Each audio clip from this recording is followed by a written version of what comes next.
Thermodynamics বা তাপগতিবিদ্যার জগতে সবাইকে স্বাগত। আজকে আমরা দেখব শক্তি ঠিক কিভাবে কাজ করে, বিশেষ করে গ্যাসের ক্ষেত্রে। ফিজিক্সের এমন 4টি ফান্ডামেন্টাল প্রসেস আছে যা গ্যাসের আচরণকে দারুণভাবে ব্যাখ্যা করে। চলুন আজ সেই রহস্যটাই ভেদ করা যাক। আচ্ছা, একটা খুব সাধারণ প্রশ্ন দিয়ে শুরু করি। সাইকেলে হাওয়া দেওয়ার সময় পাম্পটা বেশ গরম হয়ে যায়, তাই না? কখনো কি ভেবে দেখেছেন কেন এমনটা হয়? এর উত্তরটা কিন্তু লুকিয়ে আছে ফিজিক্সের এই দারুণ মজার টপিকের মধ্যে। চলুন আজ সেই কারণটাই খুঁজে বের করা যাক। তো আজ আমরা কয়েকটা ধাপে এগোব।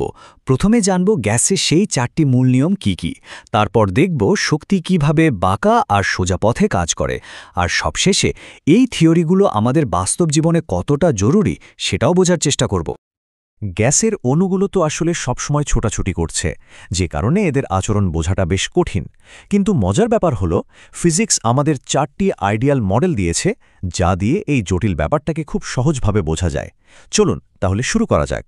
প্রথমেই আমরা সেই দুটো প্রসেস নিয়ে কথা বলবো যেগুলোর শক্তি বিনিময়ের পথটা ঠিক সোজা সাপটা নয়।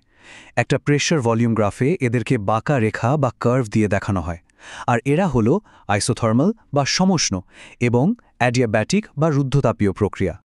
তো আইসোথার্মাল বা সমষ্ণ প্রক্রিয়া নামটা শুনলেই কিন্তু এর আসল ব্যাপারটা বোঝা যায়। আইসো মানে সমান আর থার্মাল মানে তাপমাত্রা।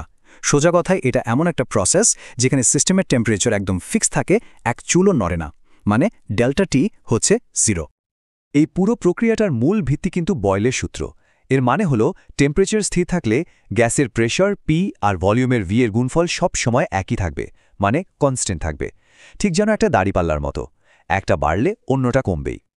এবার তাহলে দেখা যাক অ্যাডিয়াব্যাটিক বা রুদ্ধতাপীয় প্রক্রিয়াকে। এখানে সিস্টেম আর তার চারপাশের পরিবেশের মধ্যে কোনো রকম তাপের আদান প্রদান হয় না, মানে কিউ হচ্ছে 0।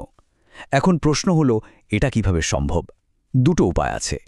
হয় প্রসেসটা এত দ্রুত ঘটে যে তাপ আদান প্রদানের সময় পায় না, অথবা সিস্টেমটা তাপের জন্য পুরোপুরি ইনসুলেটেড থাকে।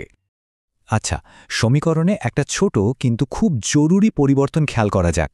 আইসোথার্মাল প্রসেসে যেখানে ছিল শুধু পিভি, এখানে ভলিউমের ভি এর উপর একটা গামা পাওয়ার হিসেবে বসেছে।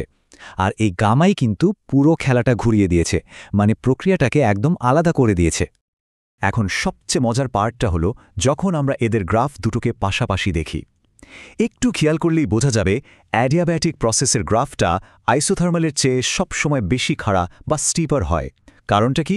কারণ অ্যাডিয়াব্যাটিক প্রসেসে প্রেশার অনেক বেশি তাড়াতাড়ি কমে যায়।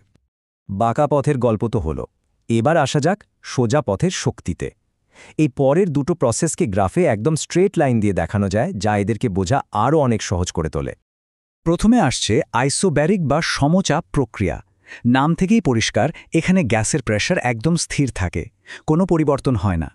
এটা আসলে চার্লসের সূত্র মেনে চলে, যেখানে প্রেশার স্থির থাকলে ভলিউম বাড়ে টেম্পারেচারের সাথে সাথে। এই প্রসেসে কাজ বা ওয়ার্ক ডান ক্যালকুলেট করাটা বেশ সহজ।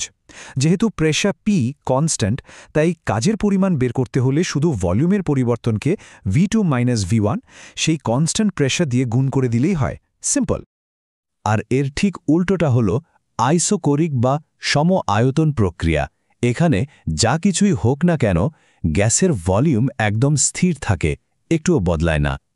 আইসোকোরিক প্রসেসের সবচেয়ে ইন্টারেস্টিং আর গুরুত্বপূর্ণ তথ্য হল এখানে সিস্টেম কোনো কাজই করে না, একদম 0।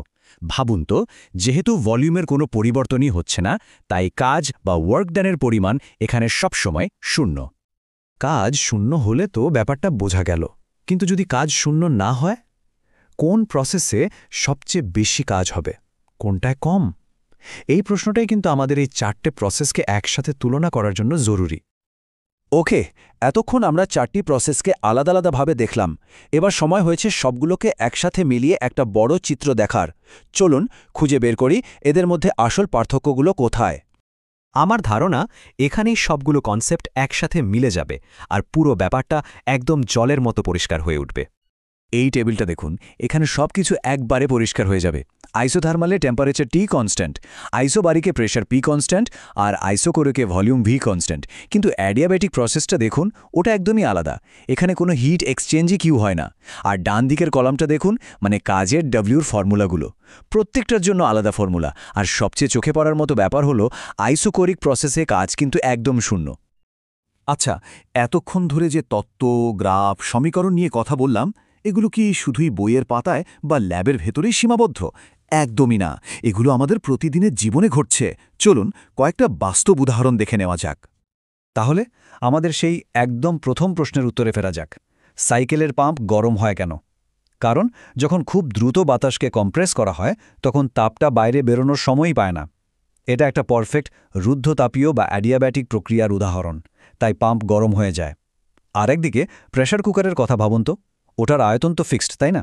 কিন্তু যখন তাপ দেওয়া হয় তখন ভেতরের বাষ্পের চাপ বাড়তে থাকে। এটা হলো সম আয়তন প্রক্রিয়ার একটা দারুণ উদাহরণ। এভাবেই কিন্তু এই প্রক্রিয়াগুলো আমাদের চারপাশে কাজ করে চলেছে। আসল কারণটা হলো প্রত্যেকটা প্রসেসে আলাদা আলাদা পরিমাণে কাজ হয় এবং এরা গ্যাসের ইন্টারনাল এনার্জিকে ভিন্ন ভিন্নভাবে প্রভাবিত করে।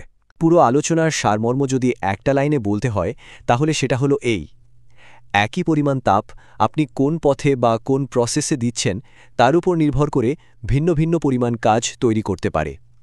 তার মানে পথটাই এখানে আসল খেলোয়াড়।